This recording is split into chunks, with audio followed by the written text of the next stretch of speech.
Our topic for today is one of the important topic that we sometimes encounter, especially with the Christians of today, when they said that the law is a part of the old covenant and is no longer valid in the new covenant, and old covenant is already obsolete and is no longer necessary, especially in our present time, considering the fact that the the gospel is spread also in different parts of the Gentile nation, not only in Israel. So all these questions or notions will also be answered by the Bible and the testimonies as we study this very important topic. So by definition, covenant is a formal and serious agreement or a promise. Especially when we have a covenant with God or God with his people, this is especially a sacred agreement or promise. So the Bible is divided generally in the Old and the New Testament. So generally we can also refer to them as the Old Covenant and the New Covenant. And the new covenant is a covenant of grace or an unmerited favor, and it introduces Christ to the sinner as his only hope as a transgressor of the law.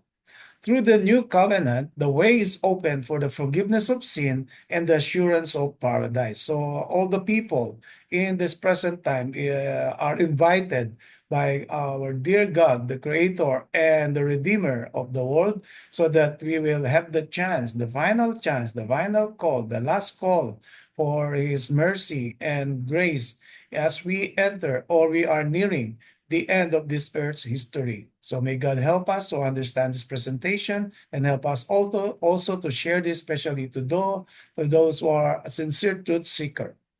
So we would like to read Jeremiah chapter 31, verse 31. Behold, the days are coming, says the Lord, when I will make a new covenant with the house of Israel and with the house of Judah.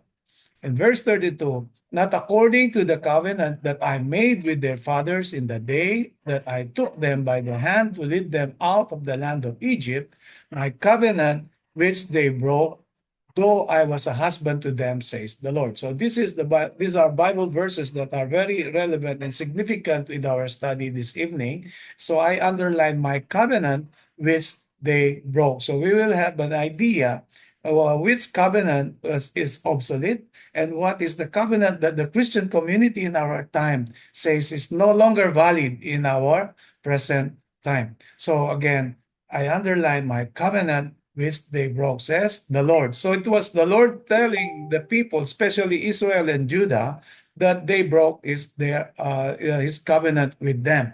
And the relationship between God and his church in those days actually is referred to a very close relationship compared to husband and wife. So this is how God talks to his people and how he wants them to understand the band or the covenant or the agreement or the relationship between God and his people. So we continue reading verses 33 and 34. But this is the covenant that I will make with the house of Israel after those days, says the Lord.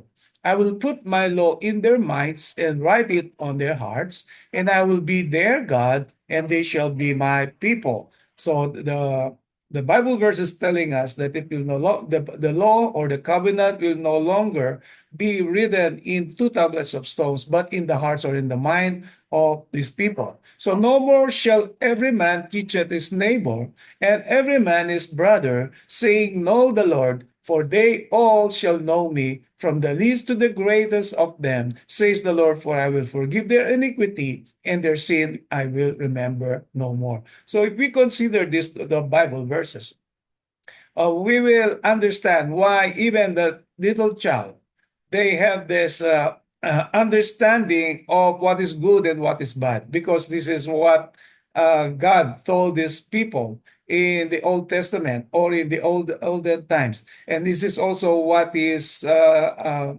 fulfilled in our present time. So a good example is a little child knows what is good and what is bad, especially when the parent will try to rebuke or counsel the child when he commits mistake, especially when dealing with fellow children, or how the child deals with her parents. So these are simple examples that we may also consider, but let us continue studying. So here is the basis of the new covenant.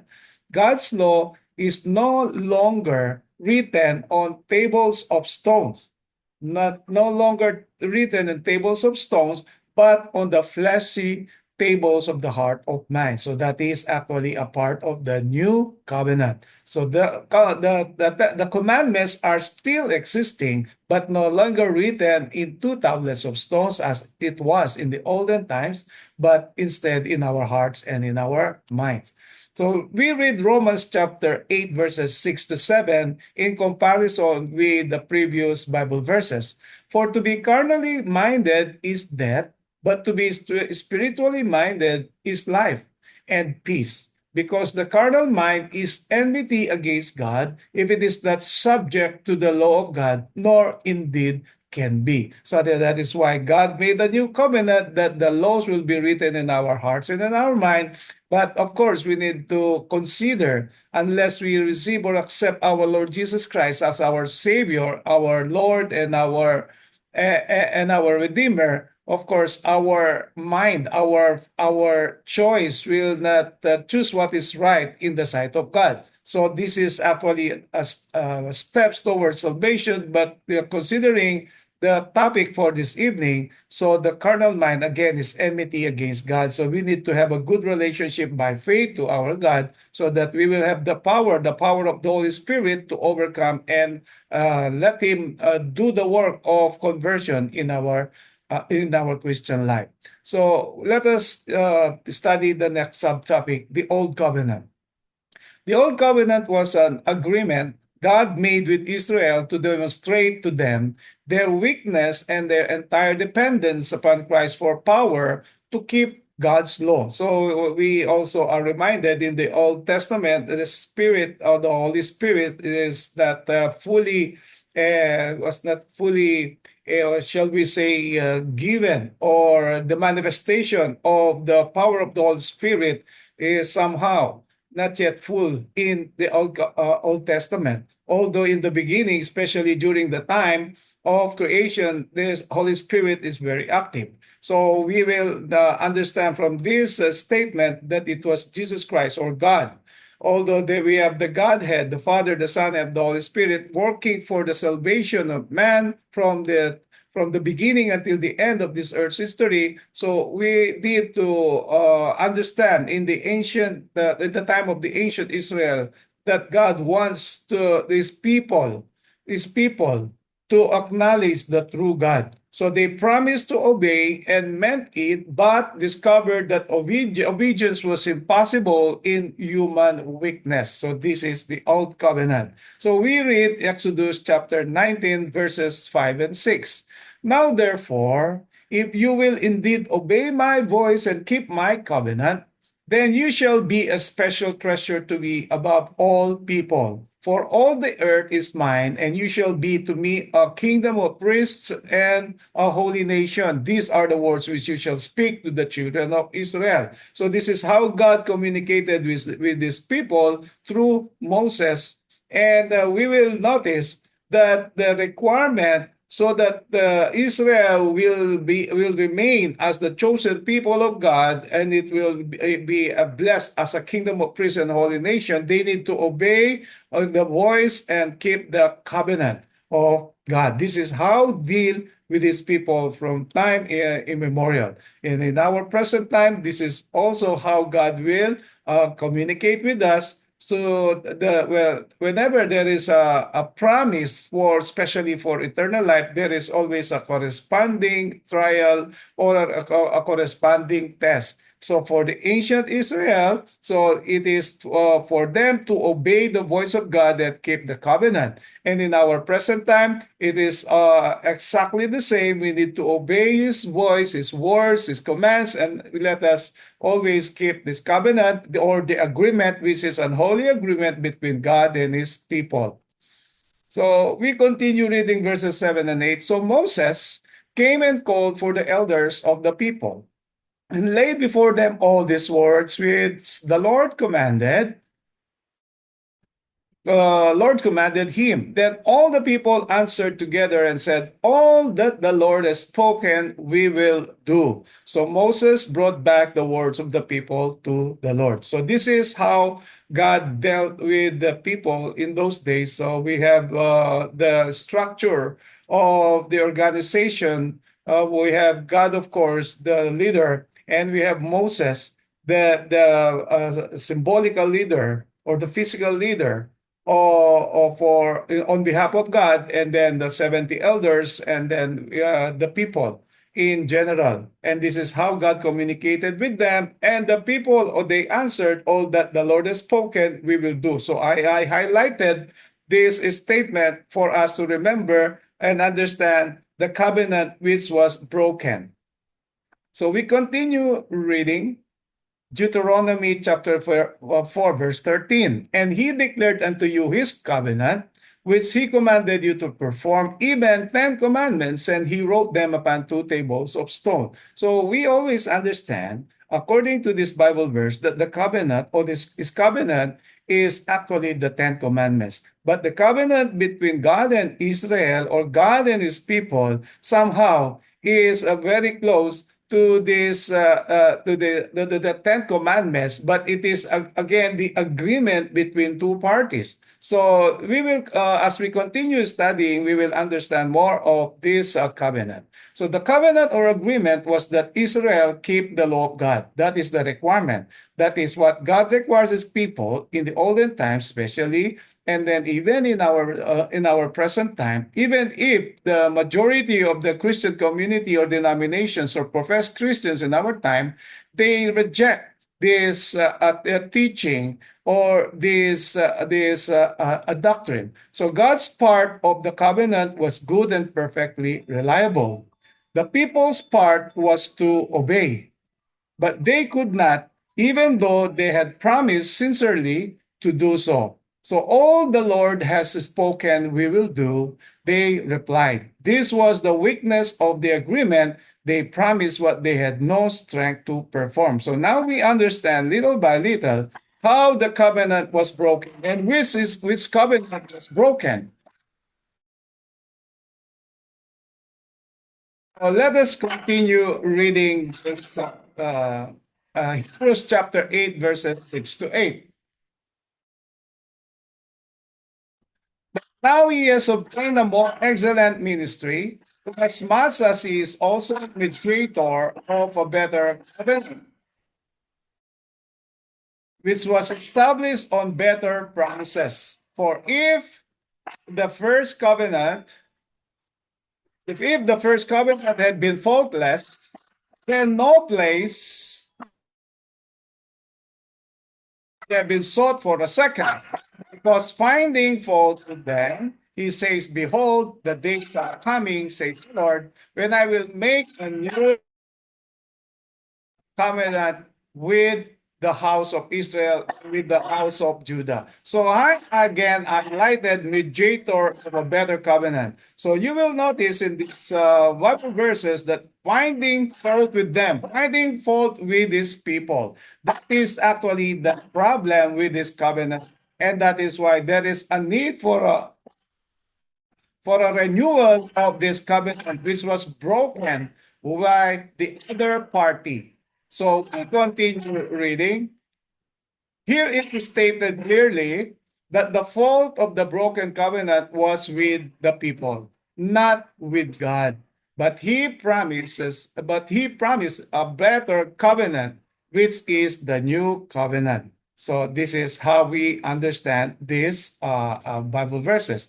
So let us go back to Exodus chapter 24, verses 3, 7, and 8. So Moses came and told the people all the words of the Lord and all the judgments. And all the people answered with one voice and said, all the words which the Lord had said we will do. Then he took the book of the covenant and read in the hearing of the people. And they said, all that the Lord had said we will do and be obedient. And Moses took the blood, sprinkled it on the people, and said, this is the blood of the covenant which the Lord has made with you according to all this word. So what is interesting here is there is a need for the blood to be sprinkled. And we all know that by faith, the Israelites, they offer these sacrifices and then believing that their sins will be forgiven because of course at least as it is written in the book of Hebrews or the epistles to the Hebrews, without shedding of blood there is no remission of sin. And then how they made also a ratification of this covenant is by sprinkling of the blood. And you will notice that the blood was sprinkled on the people. And this is how the covenant was done sacredly, and they are committed to God. And still, we will find out that the people of God, they fall short to the glory and to this covenant which they broke. So we continue reading Exodus chapter 32, verses 7 and 8. So after they made a covenant, they promised to God that they will obey all these words and his commands. We read, and the Lord said to Moses, go get down, for your people whom you brought out of the land of Egypt have corrupted themselves. They have turned aside quickly out of the way which I commanded them. They have made themselves as a molded calf and worship it and sacrifice to it and said, this is your God, O Israel, that brought you out of the land of Egypt. So we remember the story. To summarize it, after 40 days of communing Moses with to God, so the Israelites, especially the mixed multitude, they forced Aaron, the brother of Moses, to make them a molten calf. And this is really a great scene in the sight of God. That is why the Lord told Moses to go and get down and meet his people. And we remember the story that the two tablet stones originally written in the hands of God with Moses and possessing them, he threw these two tablets of stones to these people so that they will remember the covenant with God. And yet, because of the stubbornness of their heart, they broke this covenant and still looking for other gods, especially idols, which is really a grave sin in the sight of God. So they made themselves a molten calf after they made the covenant of promise in the sight of God. So the old covenant was a covenant of works with Christ. The only mediator of righteousness has been excluded. So that it had been excluded. So that is the problem with the old covenant or with the people of the chosen people of God, the Israelites. They excluded Jesus Christ in this covenant, and it is the only mediator of righteousness. So this is the main problem of what transpired in those days. So we continue looking at this, what we call the feast of the book of Leviticus chapter 23. We will the Israelites have this feast, Passover, feast of unleavened bread, the feast of first fruits, the feast of weeks, and or the Pentecost, and then the feast of the trumpets. We have the Day of Atonement, the feast of tabernacles. All these feasts are actually pointing to the Lamb of God, pointing to our Lord Jesus Christ, and yet they perform all these feasts excluding the main point of this feast, which is our Lord Jesus Christ. So that is one reason they fall short to the glory of God, and there is also that is also one reason they broke the covenant with God, because excluding the Lord, which is the source of all righteousness. So we go to the New Testament, Romans chapter 9, verses 30 to 32. What shall we say then? That Gentiles who did not pursue righteousness have attained to righteousness, even the righteousness of faith. But Israel, pursuing the law of righteousness, has not attained to the law of righteousness. Why? because they did not seek it by faith, but as it were, by the works of the law, for they stumbled at that stumbling stone. So this is a summary of what happened with ancient Israel when Paul, writing to the Romans and the rest of all the believers in different parts of Asia. So this is actually what happened. And now the Jews, they are jealous or somehow wondering why the gospel or salvation was also offered to the Gentiles. So this is how Paul explained to them. Even if at the beginning of their faith the Gentiles did not know the covenant, or shall we say the Ten Commandments, but later on, after learning of the gospel or the truth, they also, of the faithful ones, they also believe and obey God's command. So we continue reading a misconception of the Old Covenant. Misconception of the Old Covenant. As I was saying a while ago, at the beginning of this presentation, the Christians of today, they are saying that the Ten Commandments are part of the Old Covenant and it's already obsolete. So we continue studying. Some believe that the Old Covenant was the moral law. So this is how they, especially the leaders, the pastors, the ministers, this is how they explain or teach the people, their people. So was the moral law or the Ten Commandments? And that when the new covenant was ratified, the law was annulled or set aside. But the Old Covenant was not the Ten Commandment law. Instead, it was an agreement made between God and the people. True, the commandments were the basis of the covenant, but they were not the covenant itself. So the law was only the subject. So this must be very clear, brothers and sisters. This is where many of the professed Christians failed in understanding the Old and the New Covenant and how God wanted to express it in one way or the other through the Bible, or both the Old and the New Testament, so that the understanding of the Old Covenant referring to the Ten Commandments will also be changed or be reconsidered. So again, it was the agreement between God and his people, and referring to the Bible verses we were studying a while ago, it was the people or the Israelites who fall short to this agreement. They breach the contract. They were not able to perform their part in this sacred agreement or covenant. So the old covenant was faulty, but the law of the Lord is perfect, as we read Psalm 19, verse 7. In other words, there is no problem with the Ten Commandments or the law. The problem is between the two parties. And of course, God will not fail because he is God, he is righteous, and the people, his people, they promise, and this promise actually was broken as we understand from our study, they excluded Jesus Christ, the Lord our righteousness, in all their dealings, especially when they performed these ceremonial laws, including the feasts that were mentioned a while ago. So Romans chapter 7, verse 12 reads, "Therefore the law is holy, and the commandment holy and just and good." So there is no fault with the law. There is no fault with the Ten Commandments. Again, we will understand the fault was in one party, referring to the people of God or professed people of God in the Old Testament. So in Hebrews chapter 8, verse 13, in that he says, "A new covenant he has made the first obsolete.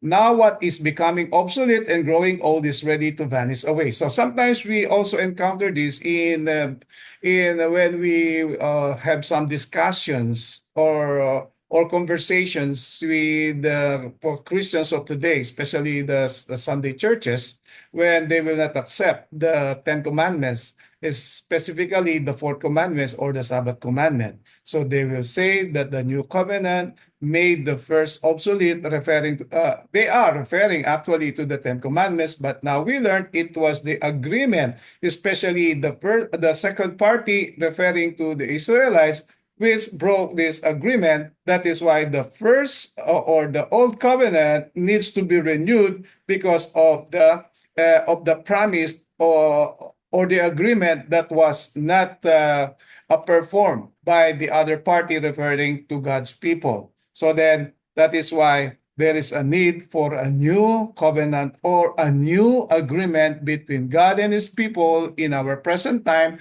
Now, the modern Israel, not specifically from the Jewish nation or Israel the nation, but to all the believers of the true God.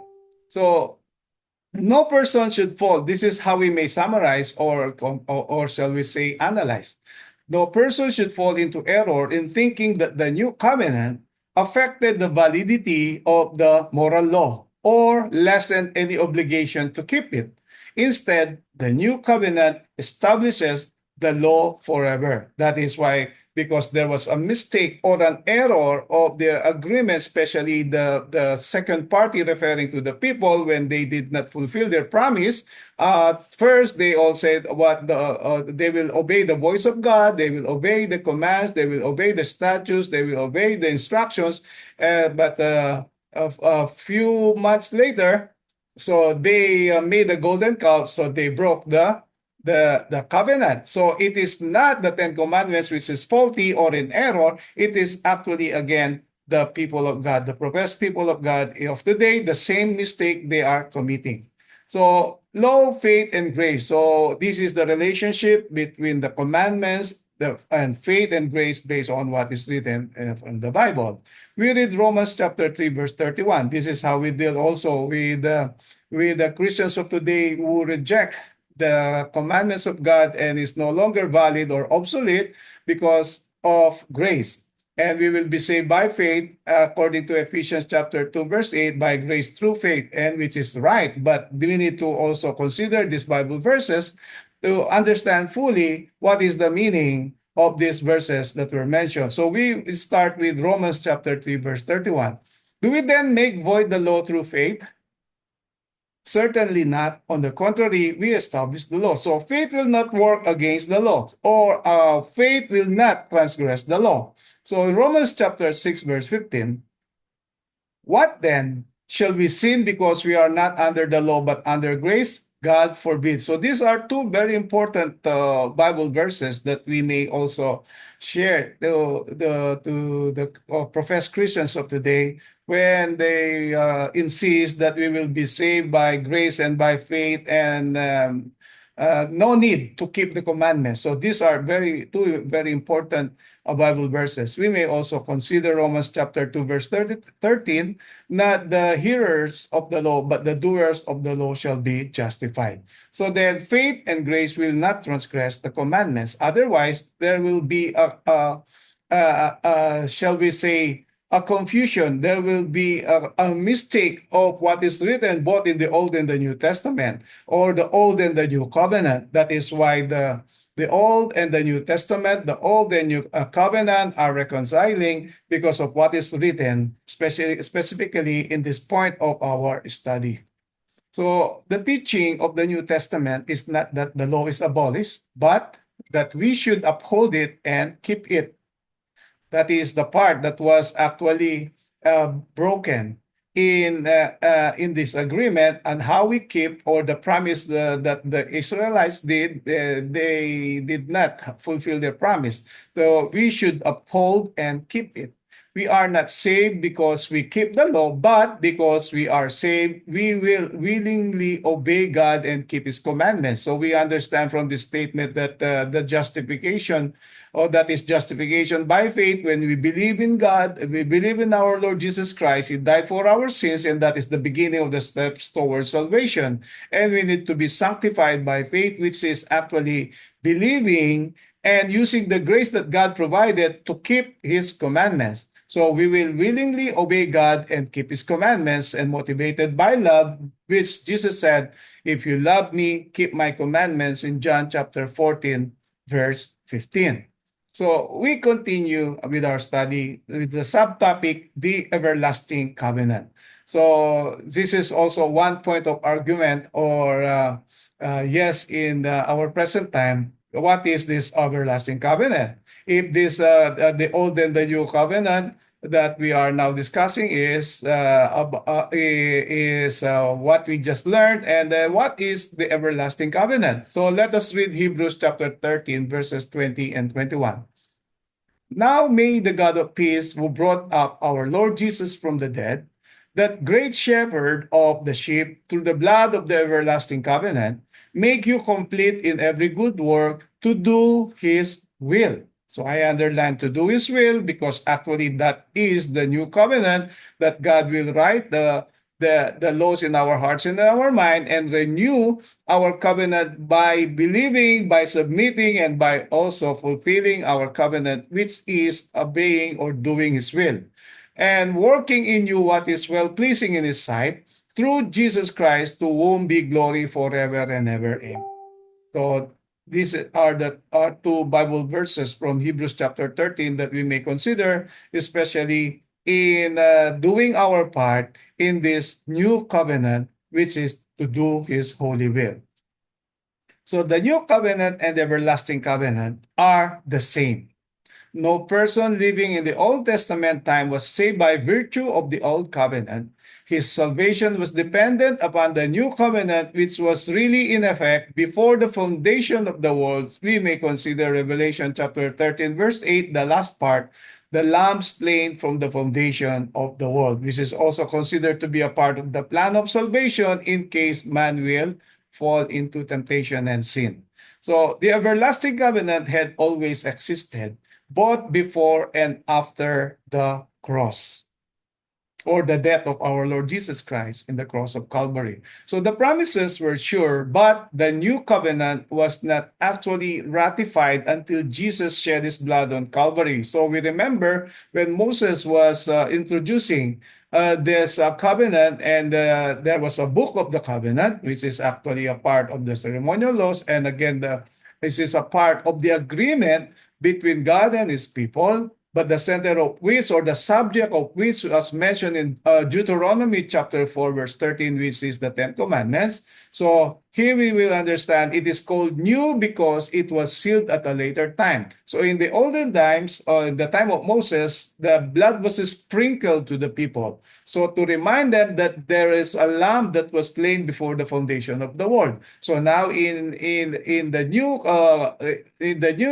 covenant, so it was sealed by the death of our Lord Jesus Christ, which was symbolized by the sprinkling of the blood to the people in the time of Moses. And again, it is called the everlasting covenant because it was planned before the foundation of the world in case man should ever fall into sin. So from the beginning of the foundation of the world until the end of this earth's history, it was called everlasting covenant because of the love of God and the possible death of Jesus Christ in case man will fall into sin, and then there will be a continual hope and a gift of eternal life if ever we will fall into sin. So because Adam and Eve, they fall into sin, and so they need to be separated from God because of their iniquity. And then there is a need for a mediator. There is a need for a person or a being who will die so that their sins will be forgiven. And that is what actually happened in the cross of Calvary, which is a plan before the foundation of the world. That is why, again, it was called the everlasting covenant. So the plan of salvation was in the mind of God before man ever sinned. Even if the mind of God, of course, the wisdom of God is unfathomable, somehow God wants us to understand this plan of salvation and the everlasting covenant, which is both explained in the Old and the New Testament. And then God determined to save man at all costs. He wants all people to be saved, 1 Timothy chapter 2, verse 4, and have the knowledge of the truth. And yet, according to what is written both in the Old and the New Testament, always there is a minority or a remnant. In the time of Noah, only 8. In the time of 8 people, or the family of Noah. And in the time of Lot, there are only 3 who were saved. And of course, in the time of the Exodus, only 2 persons were able to enter the promised land, Joshua and Caleb and the rest are 20 years below who were born in the wilderness. So this is how we understand, even if God offered salvation, grace, mercy, and love to the people in general, and yet only a remnant will be saved. In Romans chapter 9, verse 27, even if the Israelites like the sand of the sea, only a remnant will be saved. So this is also a reminder and a motivation for each and every one of us. Even if we are a part of the true church, the only true church of God, we need to reflect the character of our Lord Jesus Christ. We need always to confess our sins, and we need to ask pardon and mercy so that our sins will be transferred to the heavenly sanctuary, and then later on will be transferred to the scapegoat represented by Satan. Otherwise, if we will fall short to this procedure and we continue in sinning after knowing the truth, so there will be no longer a sacrifice meant for us, which is written also in Hebrews chapter 10, verse 26. So he would not be taken unawares. He would be ready for the terrible emergency. To save man, there was only one way. God would have to pay the penalty for man's sin. This was only possible by the sacrifice of Jesus Christ. That is why we are very thankful for the death of our Lord Jesus Christ.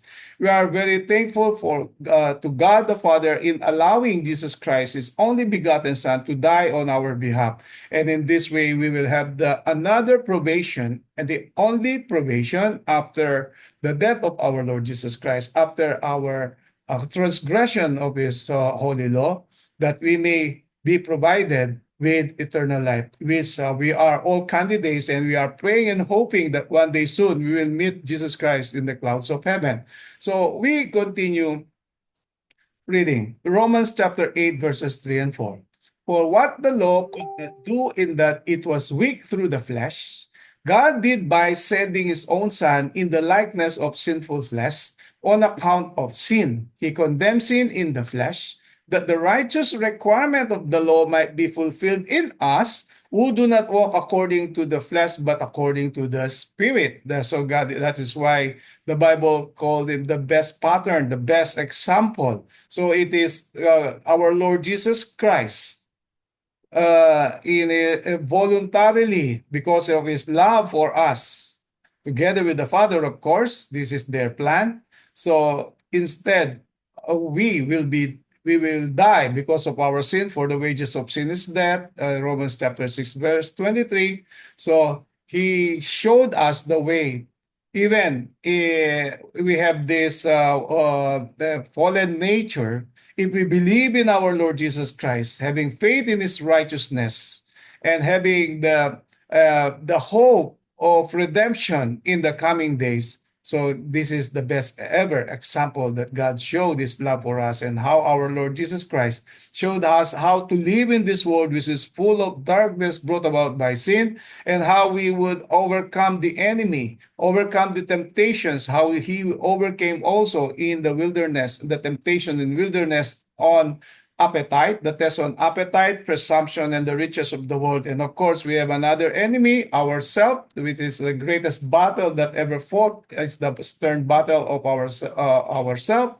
And then we have also Satan, the so-called prince of the world, because he was able to control majority of the people in this world. But his time is getting near, that he knows it very well. That is why he's doing his best to deceive the people of today. Let us continue reading this. How did God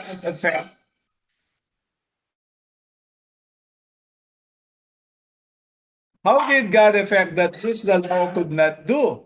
He sent his Son into the world in the flesh, who live in perfect obedience to the law. That is what the Romans chapter 8, verses 3 and 4 referring to.